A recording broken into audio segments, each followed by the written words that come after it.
পানির প্রয়োজন হয়।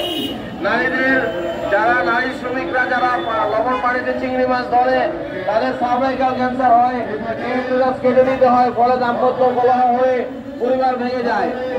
নারীরা ঘূর্ণিঝড়ের সময় আশ্রয় কেন্দ্রে সেপারেট কোনো টয়লেট পায় না, নারী শিশু কিশোরীদের জন্য কোনো ব্যবস্থা থাকে না, সেখানে নারীরা বঞ্চিত হয়, নারীরা ইফতিজিংয়ের শিকার হয়, একটা দুর্গত পরিস্থিতির শিকার হয়।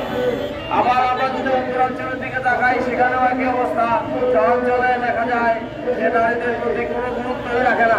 নারীর প্রত্যেক নারীর তার নিজস্ব পরিবারের পুরুষ সদস্য তার প্রতি কোনো গুরুত্ব রাখে না।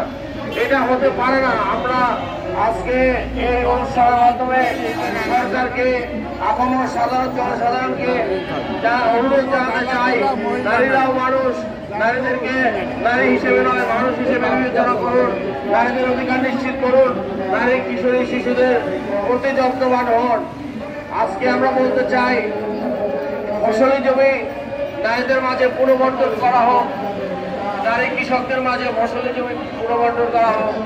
আমরা বলতে চাই, আমাদের যে আদি যে ফসল আছে, ইন্ডিজেনাস যে ক্রপস আছে, সেগুলোকে সংরক্ষণ করা হোক, সেগুলোর ব্যাপক চাষ করা হোক। শুধুমাত্র রপ্তানিমুখী চিন্তা করে একক চাষ বা মনোকালচারের দিকে ঝুঁকলেই হবে না। আমাদের দেশের ঐতিহ্যকে ধরে রাখতে হবে, সংরক্ষণ করতে হবে, নারীদের অধিকার নিশ্চয়তা দিতে হবে।